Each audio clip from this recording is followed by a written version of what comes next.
Assalamualaikum warahmatullahi wabarakatuh. Perkenalkan, nama saya Rizky Andi Pranata dari kelas 11. Di sini saya akan membahas materi mata pelajaran ekonomi yang berjudul kebutuhan manusia dan kelangkaan sumber daya, yang lebih tepatnya kebutuhan manusia. Pengertian kebutuhan manusia. Kebutuhan manusia adalah segala sesuatu yang diperlukan manusia untuk mempertahankan hidup dan mencapai kesejahteraan.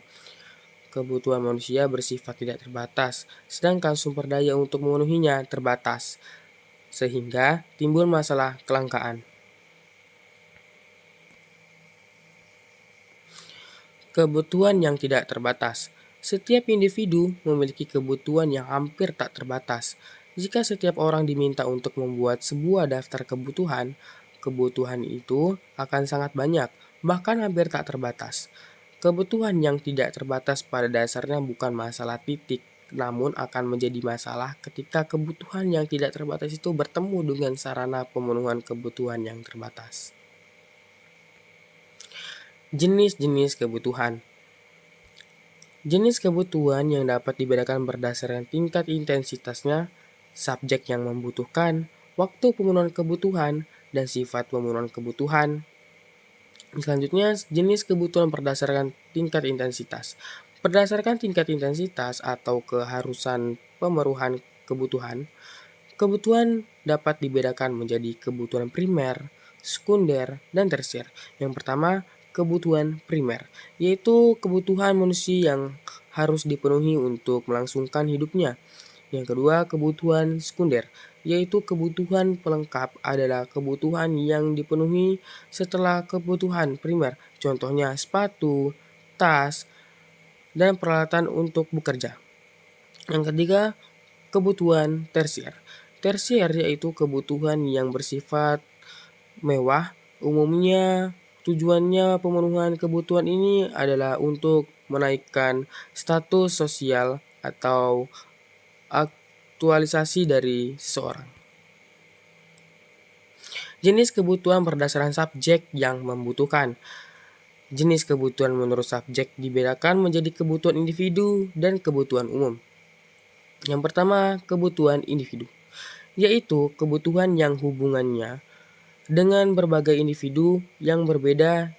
Contohnya, petani membutuhkan cangkul, benih, traktor, dan alat pertanian. Di lain pihak, guru membutuhkan alat peraga, buku referensi, modul, dan perangkat mengajar lainnya. Yang kedua, yaitu kebutuhan umum, yaitu kebutuhan yang berhubungan dengan masyarakat atau disebut juga kebutuhan sosial. Contohnya, jalan raya, air bersih, dan jaringan listrik. Yang selanjutnya, jenis kebutuhan berdasarkan waktu. Berdasarkan waktu pemenuhannya, kebutuhan dibedakan atas kebutuhan sekarang dan masa mendatang. Kebutuhan sekarang atau sebelum saat ini, kebutuhan saat ini adalah kebutuhan yang tidak dapat ditunda pemenuhannya dan harus dilakukan saat ini. Yang kedua, kebutuhan masa mendatang atau kebutuhan masa depan adalah kebutuhan yang dirancang atau direncanakan untuk terpenuhi di masa depan. Jenis kebutuhan menurut sifat pemenuhan. Jenis kebutuhan ini digolongkan berdasarkan sarana alat pemenuhan kebutuhan yang digunakan. Dalam hal ini terdapat alat pemenuhan kebutuhan jasmani dan alat pemenuhan kebutuhan rohani. Yang pertama, kebutuhan jasmani atau kebutuhan fisik. Adalah kebutuhan yang berhubungan dengan tubuh manusia jenisnya, antara lain pakaian, makanan, minuman, dan obat-obatan. Yang kedua, kebutuhan rohani adalah kebutuhan yang berhubungan dengan kejiwaan seseorang. Contohnya, agar dapat bekerja lebih baik, karyawan perlu mendapat nasihat, motivasi, dan latihan. Barang dan jasa sebagai alat pemenuhan kebutuhan. Untuk memenuhi kebutuhan manusia diperlukan barang dan jasa. Barang adalah alat pemenuhan kebutuhan manusia yang mempunyai bentuk fisik. Di lain pihak, Jasa adalah alat pemenuhan kebutuhan yang tidak berbentuk tetapi bisa dirasakan manfaatnya. Jenis-jenis barang. Barang dapat dibedakan berdasarkan cara memperoleh, kepentingan barang dalam kehidupan manusia, cara penggunaan, serta cara pengerjaan menurut bentuk dan sebab.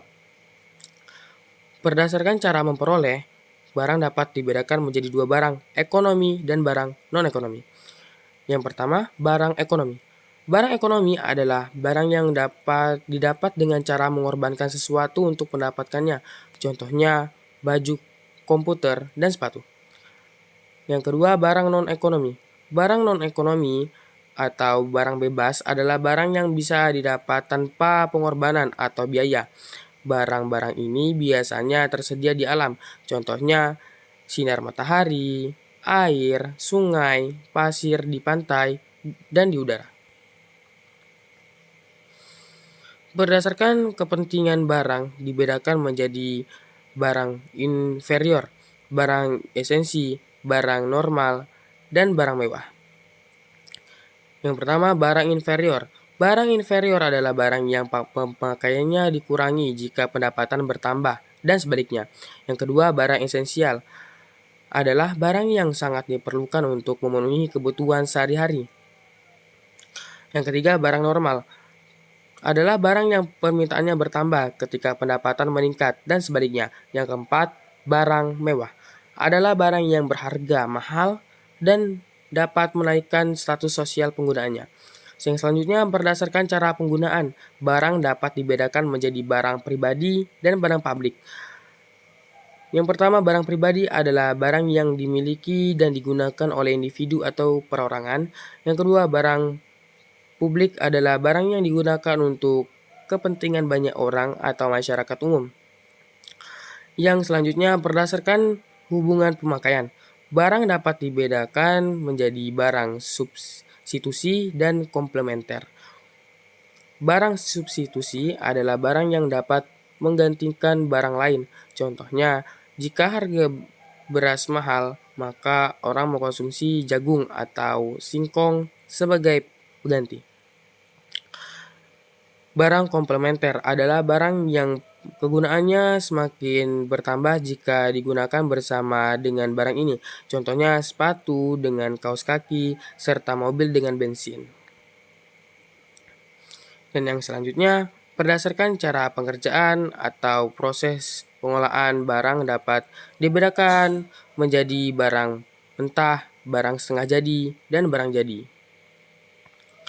Barang mentah atau bahan mentah adalah barang yang belum mengalami pengolahan dan biasanya diperoleh langsung dari alam. Contoh kapas, emas, timah, batu bara, padi, dan jagung. Dan yang kedua, barang setengah jadi adalah barang yang telah diproses pada tahap tertentu tetapi belum menjadi barang siap pakai. Contoh tepung, benang, dan semen. Yang ketiga, barang jadi adalah produk akhir yang telah menyelesaikan seluruh proses produksi dan siap untuk dijual untuk dikonsumsi. Contoh mobil, pakaian, dan makanan olahan. Berdasarkan bentuk dan sifat, barang dapat dibedakan menjadi barang tetap dan barang bergerak. Yang pertama, barang tetap adalah barang yang bersifat tetap dan tahan lama. Contohnya gedung dan tanah. Yang kedua, barang bergerak adalah barang yang bersifat tidak tetap dan masa pemakaiannya pendek. Titik contohnya, buah, sayur, beras, dan bahan bakar.